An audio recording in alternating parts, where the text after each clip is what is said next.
I'm 85 years old. And if you had met me just a year ago, you probably wouldn't have recognized the man I am today. There was a time when I couldn't even remember the street where I'd lived for 40 years. I would stand in front of my own mailbox, staring at the numbers as if they belonged to someone else's life. The memories that once felt like old friends, the birthdays, the faces, the Sunday dinners, had become ghosts, flickering in and out of reach. At first I laughed it off. "It's just age," I told my daughter, pretending not to notice the worry behind her smile. But deep down, something inside me was breaking. I wasn't just forgetting names. I was losing pieces of myself. Each morning felt the same, a fog between sleep and waking. I'd sit at the edge of the bed staring at my slippers, trying to remember what came next. It sounds small, doesn't it? But when you can't trust your own mind, even the smallest things start to feel like mountains. There was one morning that still haunts me. I woke up and looked at the woman lying beside me, my wife, Martha. And for a few seconds, I couldn't remember her name. Just a few seconds. But it was enough to tear me apart. I looked at her, the woman who had stood beside me through every storm, who'd held my hand through every hospital visit, every funeral, every laugh. And I didn't know who she was. That was the moment I realized this wasn't just age. Something deeper was slipping away. I remember going to the doctor that week. He spoke softly, but his words carried the weight of finality. "Mr. Harris," he said, "at your age, memory loss is expected. We can slow it down, but..." He didn't have to finish. The silence said everything. They gave me pills. They told me to play brain games, eat more greens, do crossword puzzles. I did all of it, like a desperate man trying to fix a sinking ship with tape. But nothing changed. Days blurred together, my notebooks filled with reminders. Birthdays, medications, the names of my grandchildren. And even then, I'd forget where I put the notebook. Sometimes I'd walk into a room and just stand there, staring at the walls, trying to remember why I was there. It's hard to explain the kind of fear that grows in that silence, when you realize your own mind might no longer be yours. One afternoon, my granddaughter Lily came over. She was 8, full of life, wearing her purple rain boots even though it wasn't raining. She ran up to me and said, "Grandpa, do you remember the story about the rainbow fish you used to tell me?" I opened my mouth to answer, and nothing came out. The story was gone. Something so simple, so small, gone. That night I sat alone in the living room, holding one of Martha's old photo albums. I looked at my younger self smiling back at me, surrounded by people I loved, and I thought, where did he go? Where did I go? The loneliness of forgetting is unlike any other. People think memory loss is about losing the past, but really, it's about losing your connection to the present. Because when you can't remember, you stop showing up for your own life. I stopped reading the newspaper because I couldn't finish an article. I stopped going for walks because I'd forget which way to turn. And the worst part, I stopped talking as much. Words started to feel dangerous, like they might betray me at any moment. You start to shrink inside yourself. You smile when people speak to you, but deep down you're somewhere else, lost in the fog of what used to be.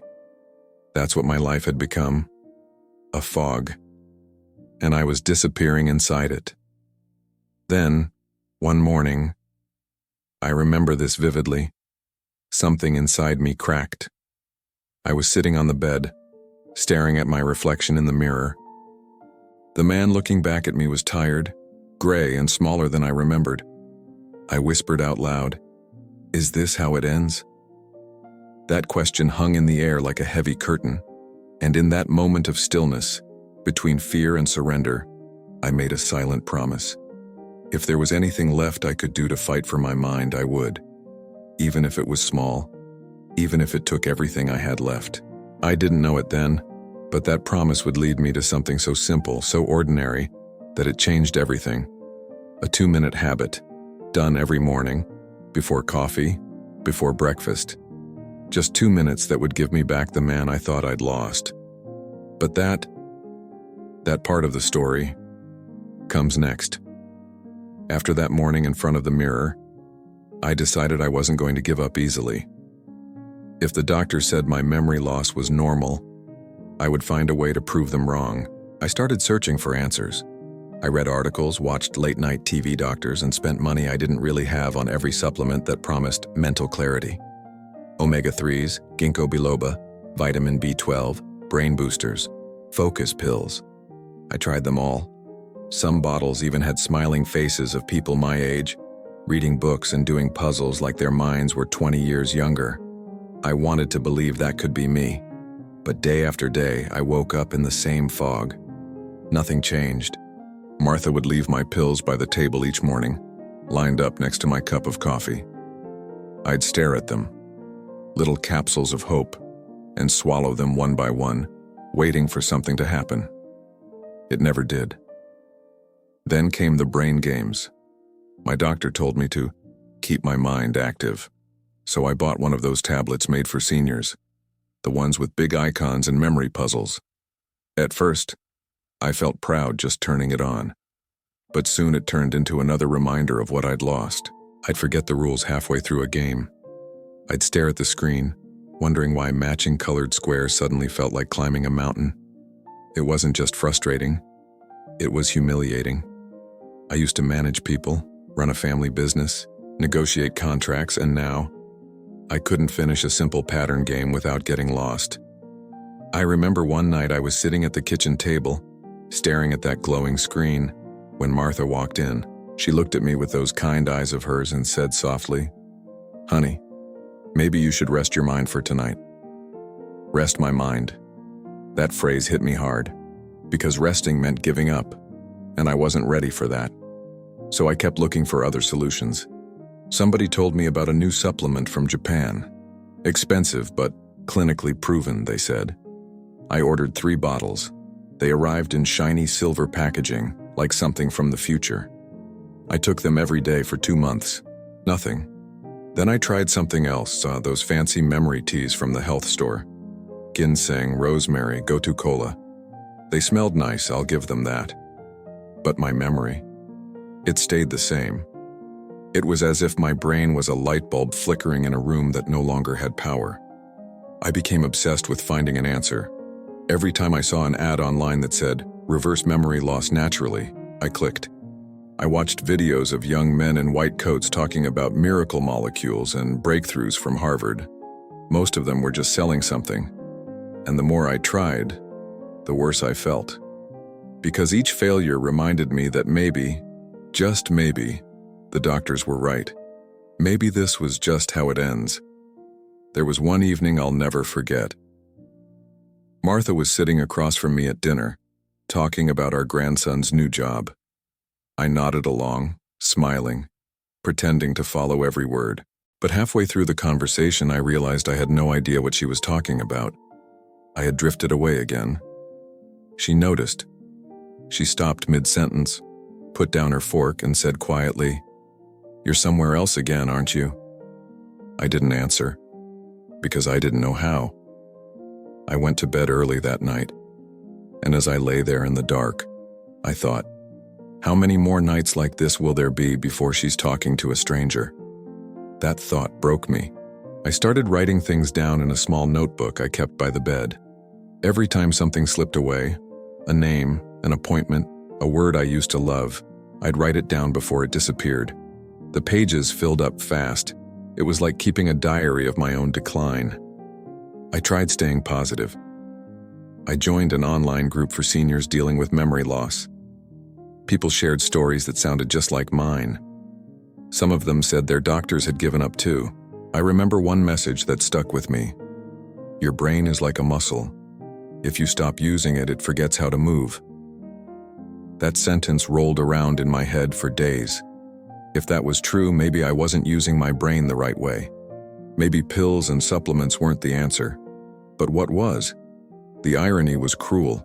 I was trying to remember how to save my memory. Then, one Sunday morning, something unexpected happened. I went for a short walk, something I hadn't done in weeks. The air was crisp, the kind of cold that wakes you up. As I walked past my neighbor's house, I heard laughter from the porch.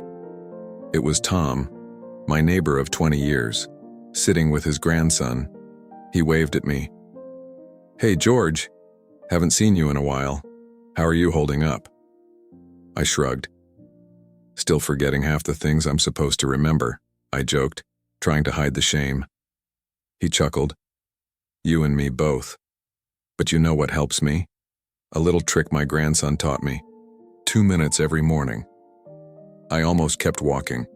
I'd heard enough tricks to fill a lifetime, but something about the way he said it, calm, confident, like he really knew, made me stop. "2 minutes?" I asked. "Doing what?" He smiled and said, "It's not what you think. You're not taking anything. You're waking up your brain." That phrase, waking up your brain, stuck in my mind. Because that's exactly what mine felt like it had forgotten how to do. I didn't know it then, but that porch conversation with Tom was the beginning of everything. The end of all those failed pills and the start of something simple, something real. That night, I couldn't stop thinking about what Tom said on his porch. A 2-minute exercise that wakes up the brain. It sounded almost childish, like one of those miracle tips that fill your email inbox. But Tom wasn't the kind of man to exaggerate. He'd fought in Korea, raised 3 kids, lost his wife, and still walked 2 miles every morning. If he said something worked, I believed him enough to listen. So the next day I went back to see him. He was trimming the bushes, his grandson sitting nearby with a tablet. "Morning, George," he said. "You came back about that brain trick, huh?" I nodded. "I don't expect miracles. I've tried everything, but I'm running out of options." He laughed softly. "That's the good thing about this one. It's not a miracle, it's just movement." "Movement?" I asked. "I thought you said it was a mental exercise." "It is," he said, "but the brain doesn't work alone. It needs oxygen, rhythm, attention. Think of it like jump-starting an old car. You have to give it a little spark." He motioned for me to sit on the porch steps, and his grandson handed me a glass of water. Then Tom said, "Every morning, before you even get out of bed, you do this. 2 minutes. That's it."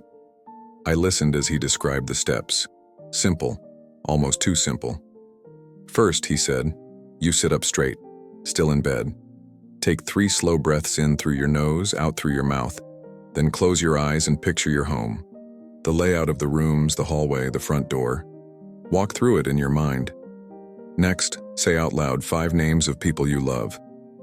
Picture their faces. Finally, recall 1 happy memory, something that always makes you smile. Hold it there for a few seconds, that's all, you're just turning the lights back on." I raised an eyebrow.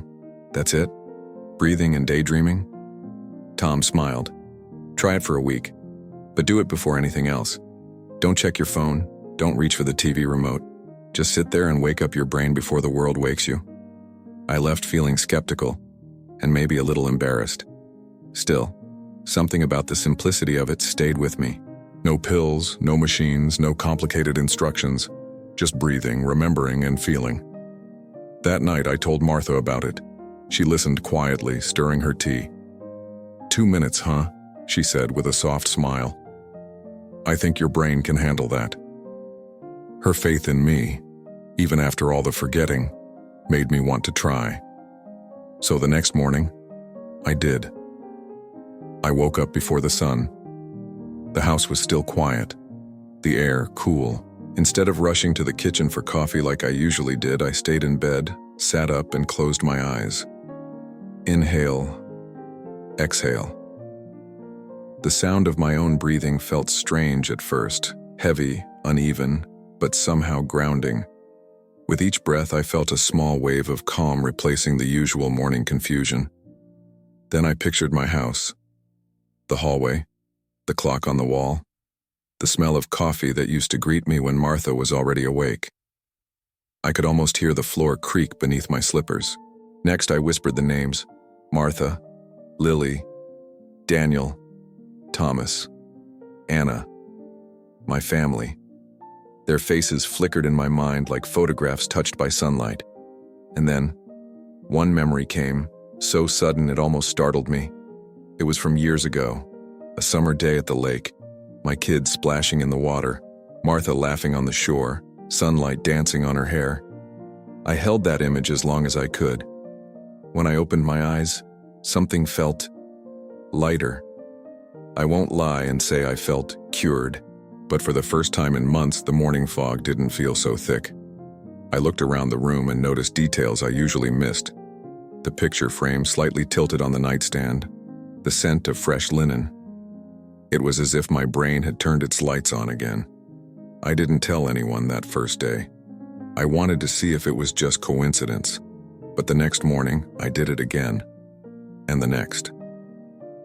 By the fourth day, something unexpected happened. I remembered the grocery list without writing it down. Martha looked at me like I'd just performed magic. "You didn't forget the milk this time," she teased. I smiled, but inside, I felt something I hadn't felt in months: hope. That night, I sat on the porch watching the sunset. The colors seemed brighter than usual, almost like my eyes and mind were finally working together again. And I thought of what Tom had said. "You're not taking anything. You're waking up your brain." Maybe that was it. Maybe all those years I'd been trying to feed my brain, heal it, trick it into working, when all it really needed was to wake up. I decided I wasn't going to stop. If something this small could make even a tiny difference, I'd give it everything I had. Because for the first time, I wasn't chasing a miracle. I was building a moment. And in that quiet realization, somewhere between doubt and belief, a new chapter of my life began. Every morning now begins the same way. No alarms, no rush, no news playing in the background. Just me, breathing. I used to wake up thinking about everything I had to remember that day. Doctor's appointments, phone calls, bills. Now, I wake up thinking about one simple thing: turning my mind back on. It happens before my feet even touch the floor. The world outside is still half asleep. The pale light of dawn sneaking through the curtains. The soft hum of the refrigerator in the kitchen. That quiet moment has become sacred to me. I start by sitting up slowly, feeling the weight of my body on the mattress. My hands rest on my thighs, palms open. Then I take a deep breath in through my nose, filling my lungs as much as I can. And I let it go, slowly, through my mouth. One breath, then another, and another. With each one, I feel the fog lift just a little more. It's strange. You spend a lifetime breathing without ever really doing it. But when you stop and pay attention, it's like your body is whispering, "I'm still here. You're still here." After those first 3 breaths, I close my eyes, and I picture my home. The same house I've lived in for more than 4 decades. I walk through it in my mind. The hallway with the creaky floorboard near the door, the kitchen with that stubborn drawer that never closes right, the smell of coffee and cinnamon that always seems to linger from Martha's baking. I take my time. I imagine my steps one after the other, moving from room to room. It's like jogging through my memories, not running fast, not rushing, just moving. Then comes the second part, names. I say them out loud, one by one. Martha, Lily, Daniel, Thomas, Anna. Sometimes I add more, old friends, my brother, even my high school coach. At first it felt silly, sitting there, whispering names into an empty room. But over time, those names became anchors, little reminders that those connections still live inside me, waiting to be remembered. Then comes the last step, the memory image. Each morning I bring to mind a single happy moment. Not just the memory, but the sounds, the smells, the feeling of it. Some days it's the lake trip from years ago. Other days it's Martha dancing in the kitchen, barefoot, humming an old Sinatra tune. Once it was my grandson's first baseball game, the way he looked for me in the crowd after hitting the ball. 2 minutes, that's all. But those 2 minutes have become the difference between a day lost in confusion and a day lived with purpose. And it's not about perfection. Some mornings, my mind still wanders. Sometimes I can't recall every face or every detail, but the act of trying, of inviting my brain to remember, feels like stretching a muscle that had been asleep for too long. A few weeks after I started, I noticed subtle changes. The first thing was energy. I felt more awake, not just physically but mentally, as if my brain was finally keeping pace with my body. Then came clarity. I could follow conversations again without losing track halfway through. And the best part? The little surprises. Like the day I walked into the grocery store and suddenly remembered the name of the clerk, Samantha. I hadn't said her name in over a year, but when she looked up, I said, "Good morning, Samantha." And her eyes lit up. It was a small thing, but to me it was proof that my mind was finding its way home. Martha started noticing too. "You seem sharper lately," she said one evening as we played cards at the kitchen table. "I am," I told her. "But it's not the pills, it's the mornings." She laughed. "The mornings?" "Yeah," I said. "Those 2 minutes before the day begins, they're changing everything. What I've learned is that memory isn't just a thing you have, it's a thing you feed. And what feeds it isn't expensive or complicated. It's oxygen, attention, and feeling." Tom explained it best when I asked him why it worked. He said, "When you breathe deeply, you push fresh oxygen to the brain. When you visualize, you wake up the hippocampus, that's the part that stores memories. And when you recall faces and feelings, you're connecting emotion to memory. That's how you keep it alive." He's not a scientist, but he's right. Later, I looked it up myself. Harvard researchers found that light aerobic movement and focused visualization in the morning can increase blood flow to the brain by up to 30%. 2 minutes of intentional breathing and mental activation, and suddenly, your neurons are wide awake. The body knows what the mind forgets, that life is meant to move, to feel, to remember. Some mornings I still catch myself drifting back to the old routine, reaching for the remote, checking the headlines before I've even looked out the window. But then I stop, close my eyes, and take that first, slow breath again. It's become my quiet rebellion against forgetting. And I'll tell you something. It works better than any pill I've ever taken, because this isn't just an exercise. It's a conversation with my own mind, one that begins every day with the same question. Are you ready to remember who you are today? And more lately, the answer is yes. It's been 3 months since that first morning I sat on the edge of my bed and decided to fight back. 3 months of 2 quiet minutes every dawn. Nothing more, nothing less. And somehow, everything has changed. The first thing I noticed was the light. Not the sunlight itself, but how it felt. There was a time when mornings seemed gray, even when the sky was clear. The world looked like it was fading, and I thought it was just my eyes. But now, the colors seem alive again. The smell of coffee in the kitchen, the sound of birds on the fence. I used to walk right past those moments buried inside my fog. Now, I catch them, I feel them. And then there's my mind. That restless, aging engine I thought was done for. It's running smoother these days. At first, the changes were subtle. Little flickers of memory returning, moments of clarity that would come and go. But one morning, something small but beautiful happened. I woke up and knew the date. Not because I had written it down, but because my mind just remembered. I walked into the kitchen and told Martha, "It's March 14th today." She looked at me and smiled, a bit surprised. "Yes, it is," she said softly, like she didn't want to scare the moment away. That same week, I started remembering details from books I was reading. Simple things like the names of characters, or a line that struck me. I hadn't been able to do that in years. Then came something I'll never forget. One afternoon, I was sitting in the living room when my granddaughter Lily called. She asked if I remembered the story about the rainbow fish, the one I'd made up for her when she was little. I froze for a second. And then, like a door opening in my mind, the story came back. The fish, the waves, the treasure at the bottom of the sea, all of it.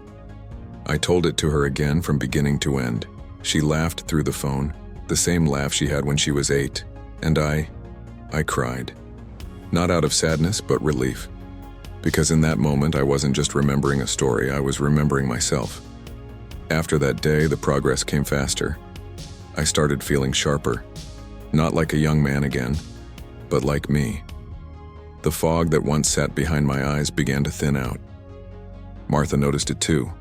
One morning, as we had breakfast together, she said, "You've been finishing your sentences again." I laughed. I didn't know I'd stopped. She reached across the table and took my hand. "It's nice to have you back," she said. And I swear, in that moment it felt like time had reversed itself. Just a little. It wasn't just about memory anymore. It was about presence. I started going for walks again. The same route I used to take years ago, down the street, past the park, to the old oak tree that shades the path. I could feel the rhythm of my feet, the weight of my breath, the cool air filling my lungs, and each step felt like a conversation between my body and my mind. Some days, I'd pass neighbors I hadn't spoken to in months. They'd wave and I'd wave back, and here's the miracle. I remembered their names. "Morning, Clara." "Hey there, Joe." It sounds simple, doesn't it? But to me, it felt like magic. I wasn't trying to impress anyone. I just wanted to feel alive again. And slowly I did. It wasn't perfect. There were still moments when I'd lose track of something, or forget why I'd opened a drawer. But now, those moments didn't crush me like before, because I had proof that my mind wasn't gone. It was still there, just waiting to be cared for. I told Tom about it one afternoon as we sat on his porch again. "I can't explain it," I said. "It's like a light came back on inside my head." He nodded. "That's what I told you, George. You're just reminding your brain it's still alive. It's all about circulation, oxygen, and connection." He was right, and I started realizing this little habit wasn't only helping my memory, it was changing my spirit. I laughed more. I worried less. I began writing again. Short notes, thoughts, even a few poems. The words came easier, smoother. And maybe the best part? My relationship with Martha. We talk again. Really talk. About the past, about the things we've built, about what's still to come. I listen better now and I remember what she says. She tells me she doesn't feel invisible anymore. And neither do I. The other night she looked at me and said, "You seem lighter, George. Happier." And I told her the truth. It's because I'm not afraid anymore. Because that's what memory loss does. It fills your days with fear. Fear of forgetting, fear of failing, fear of fading away. But when you start to remember even the smallest things, that fear begins to lose its power. Now, when I wake up each morning and take those 2 quiet minutes, it feels like I'm saying to my mind, "I'm still here. Don't count me out just yet." I never expected such a small thing to make such a big difference. But here I am, remembering more, living deeper, loving stronger. And every time I sit on the edge of that bed, I think to myself, if 2 minutes can bring this much light back into my life, what else have I been underestimating? If you had told me a year ago that 2 quiet minutes could give me back my life, I would have smiled politely and changed the subject. Because when you've tried everything, every pill, every routine, every promise, you stop believing in simple things. But now at 85, I've learned something I wish someone had told me sooner. The simple things are the ones that matter most. This 2-minute morning ritual didn't just bring my memory back. It brought me back. I don't see it as some miracle cure. It's a reminder that my brain, even after all these years, still listens when I take care of it. It still responds to movement, to breath, to love. And I think that's what most of us forget. We treat our minds like machines, but they're gardens. They need air, rhythm, and light. They grow when we tend to them. Gently, consistently. I know some people watching this might be feeling the same fear I once did. That creeping sense that your memories are slipping through your fingers, that the people you love might soon become strangers. If that's you, listen to me now. Don't ignore it. Don't brush it off as just getting old, because it's not. Your brain is alive. It's capable of healing, of rewiring, of finding its way back, if you give it a chance. And you don't need expensive pills or secret formulas. All you need is intention and 2 quiet minutes. When I first started, I didn't feel confident. Some mornings I forgot the order of the steps or lost focus halfway through. But that didn't matter. What mattered was showing up, even when I didn't feel like it. And little by little, those mornings turned into something sacred. Now, every sunrise feels like a conversation between me and my own mind. I sit up, breathe deeply, picture my home, whisper the names of the people I love, and recall one good memory. And with every breath, I feel something awaken. Some days it's a spark. Other days, it's a wave of calm. Like the world slows down just enough for me to catch it. It's funny. After 85 years, I thought I'd learned everything worth knowing. But it turns out I was just beginning to understand presence. Because remembering isn't only about the past. It's about being here again. It's about showing up for today. And today, I am here. When I walk now, I don't rush. I look around. I smell the air. I feel the warmth on my skin. I say hello to neighbors, and I remember their names. And each time I do, it feels like I'm reclaiming a piece of myself I once thought was gone for good. Sometimes people ask me, "George, do you really think that little exercise made the difference?" And I tell them the truth, yes, because it's not just about memory, it's about momentum. Those 2 minutes in the morning set the tone for the entire day. They tell my body, my breath, my spirit, we're awake, we're alive, we remember. And if you're listening to this, maybe sitting somewhere wondering if it's too late for you, let me be the voice that says, no, it's not. It's not too late to wake up your mind. It's not too late to rebuild your focus. It's not too late to feel alive again. If you're over 60, please don't ignore what I'm saying. You don't have to surrender to forgetting. You don't have to fade quietly into the background. There is still life in you, still laughter, still stories, still love waiting to be remembered. Try it tomorrow morning. Don't rush. Don't overthink it. Just sit there for 2 minutes. Breathe. Picture your home. Say the names of those you love. Recall one beautiful moment. You'll be surprised at how powerful something so small can be. And if you feel even a little bit of what I've felt, the clarity, the peace, the spark, then you'll know what I mean when I say, forgetting is not normal. It's not a curse of age. It's a call to attention. Your mind is asking you to come back home. And when you do, when you start showing up for those 2 quiet minutes each morning, you'll realize what I finally learned. That remembering isn't about holding on to the past. It's about falling in love with the present. So if this story touched you, don't let it end here. If you're struggling with memory or know someone who is, share this with them. Let them know they're not alone. And if you'd like me to show you exactly how I do this 2-minute brain activation every morning, step by step, leave a comment below saying, I want it. I'll make sure to record the full guide next. Because if this simple habit could bring my mind back from the edge, I believe it can help someone you love too. Don't give up on yourself. Don't let the world convince you that fading away is inevitable. It's not. Every morning you get another chance to wake up. Not just your body, but your mind, your memories, your life, and when you do, you might just remember who you've been all along.